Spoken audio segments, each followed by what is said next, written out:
Atenção! Começa agora uma teleaula de Física do ensino médio. Você vai assistir a teleaula de número 38. Bons estudos!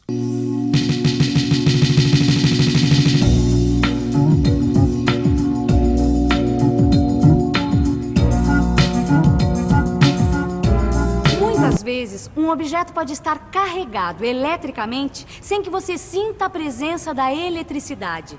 Só utilizando um pêndulo eletrostático é que você vai perceber que em volta do corpo existe um campo elétrico. E é justamente esse o assunto da nossa teleaula de hoje. Na teleaula de hoje, além de aprender o que é um campo elétrico, você vai conhecer também o que são linhas de campo e como determinar o campo gerado por vários corpos carregados. E agora, muita atenção, porque a nossa teleaula está começando.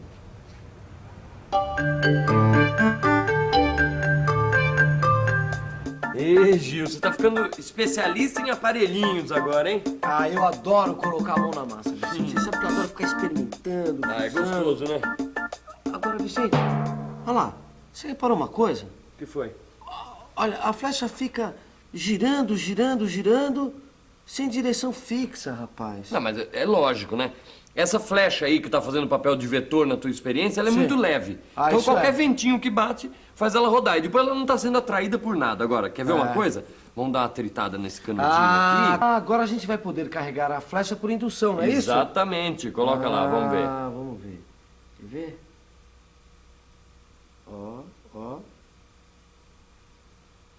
Ó lá, a flecha tá sendo atraída pelo canudo, tá vendo? ó? Ah, tá vendo? começando. Ela ainda balança um pouquinho, Ah. mas já tá na direção do canudo. O vento já não interfere tanto, tá vendo? Olha, que legal, hein? É, parece até que a flecha sabe onde tá o canudo, tá vendo? É. O que será que acontece, hein? Sabe o que é isso? Ah. Isso é o campo elétrico. Campo elétrico. É? Como é que você sabe isso, hein, Vicente? Ah, perguntando pra Maristela. Ah, bom. Perguntando pra Maristela. É. Certo. É verdade, quando eles carregaram o canudo, criaram ao redor dele um campo elétrico. E como eles usaram outro objeto carregado, no caso, a flecha, comprovaram que ela foi atraída pelo canudo. É que naquela região do espaço, ao redor do canudo, passou a existir o que em física se denomina campo elétrico. E é justamente isso que, numa linguagem mais teórica, é explicado nesse livro de física. E aqui está dizendo que numa certa região do espaço existe um campo elétrico. Se colocarmos uma carga de prova Q nesta região, notaremos que existe uma força elétrica F agindo sobre Q. E, em geral, utiliza-se como carga de prova uma carga positiva. Ah, e foi isso que a gente fez. É, exatamente. Ah, então, ó, a flecha era essa tal carga de prova. Exatamente. Que foi atraída pelo canudo.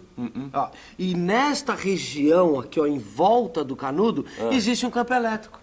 Tá certo. Não Agora, é mas isso? tem uma coisa. Então, A gente sabe que a flecha tá na mesma direção da força elétrica, tá certo? É isso aí. Agora, isso quer dizer que força elétrica e campo elétrico são a mesma coisa?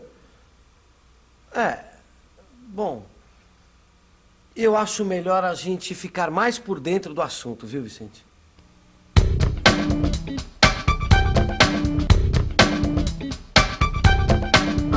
Imagine, por exemplo, uma carga elétrica Q. Repare que ela está fixa. Agora vamos colocar uma carga que chamaremos de Q minúsculo em vários pontos diferentes ao redor desta carga Q maiúsculo. Desse modo, vão se formar as forças elétricas FA, FB, FC e assim por diante. Agora vamos imaginar outro exemplo. Vamos colocar, ao mesmo tempo, os vetores campo elétrico E e a força elétrica F, de modo que eles tenham a mesma direção e o mesmo sentido. Mas esses vetores têm módulos diferentes. Então as flechas que os representam têm tamanhos diferentes. Portanto, o vetor campo elétrico tem as seguintes características. Sua direção e sentido são os mesmos da força elétrica. E o valor do vetor força elétrica é dado por esta relação, onde F representa o valor da força elétrica e Q o valor da carga de prova. Já sabemos que forças são medidas em newtons e cargas elétricas em coulombs. A unidade de medida do campo elétrico, então, vai ser N/C. Ah, tá legal. Obrigado, viu? Tchau, um beijo. Ô Gil, o que você queria com a Maristela agora? Olha, o negócio é o seguinte, a gente já sabe calcular o campo de um objeto, certo? É, isso que eu tava vendo aqui agora. Então, e se a gente tiver mais de um objeto? Como saber o valor do campo? Esse que é o problema. Entendeu? E aí, o que ela falou, hein? Ah, ela falou que não é nada difícil entender, só que eu acho melhor a gente usar o nosso vetor para exemplificar melhor o que ela explicou. Quer ver? Vamos lá. Vem cá. Olha lá. C. Vamos carregar por atrito o canudo de refresco novamente. E agora vamos carregar a flecha por indução do seguinte modo. Primeiro, aproxima-se o canudo da flecha. Segundo, toca-se a flecha com o dedo. Terceiro, afasta-se o canudo. Pronto. O vetor vai dar a direção do campo do canudo. Vamos fazer a mesma coisa com outro canudo, carregando-o por atrito e colocando ao lado do primeiro. Olha só, rapaz, que incrível. Quer dizer, o vetor não aponta nem para um canudo nem para o outro. Ele vai apontar na direção do campo, que é o resultado do campo dos dois canudos, que é exatamente para onde está essa flecha. É, agora ficou incrível. claro o que foi que aconteceu. Dá até para imaginar um esquema, hein? É, dá mesmo. Aqui, ó. Acontece o seguinte, o canudo A produz o campo EA e o canudo B o campo EB. E os dois juntos produzem E, que é o campo resultante. Para obter o valor do campo resultante, é só proceder da mesma maneira que foi feito para se obter a resultante de duas forças. Eu entendi bem esse conceito de campo elétrico, mas será que não existe uma outra maneira de representar esse campo? Sei lá, um tipo de representação que desse a possibilidade de visualizar esse campo. Na verdade, existe sim, Rosinha. Existe uma representação que é feita através das linhas de força desse campo elétrico. Linhas de força. Imagine uma carga elétrica positiva, que vamos chamar de Q. E em cada ponto da vizinhança de Q, vamos representar os vetores campo elétrico E1, E2, E3 e assim por diante.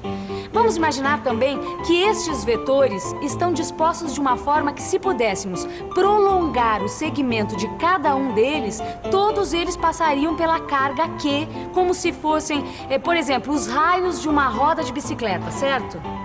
O campo seria representado desta forma, que pode se chamar de radial.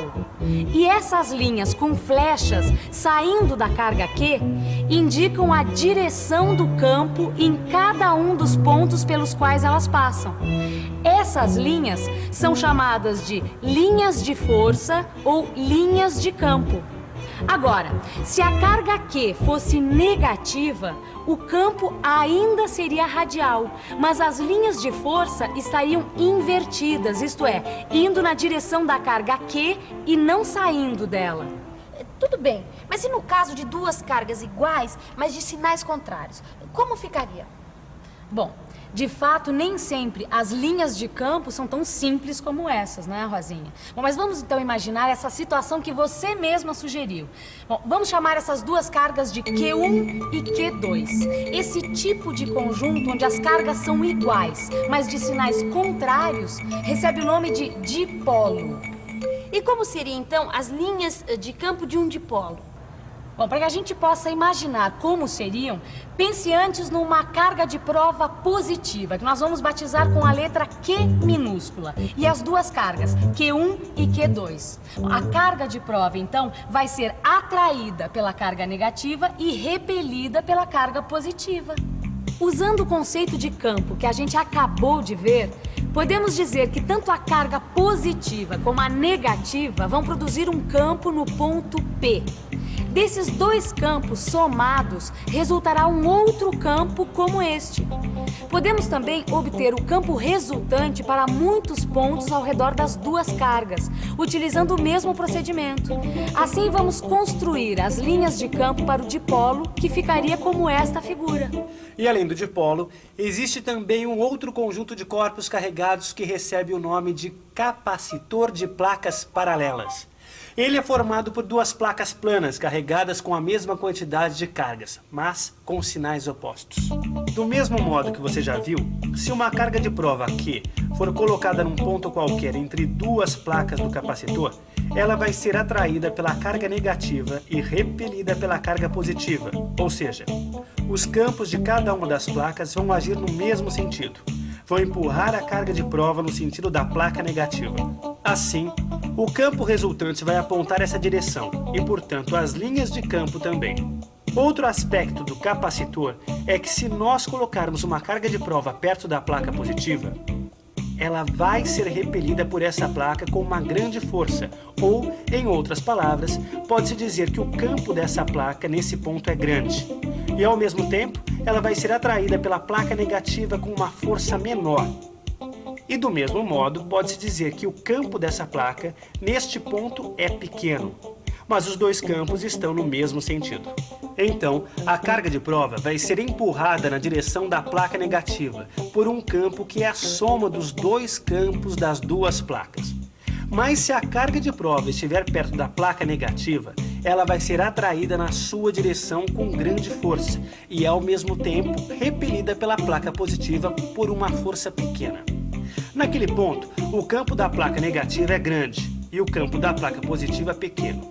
E do mesmo modo que você já viu no caso anterior, os dois campos estão empurrando a carga de prova em direção à placa negativa. Em ambos os casos, o valor do campo vai ser sempre o mesmo, qualquer que sejam os pontos considerados.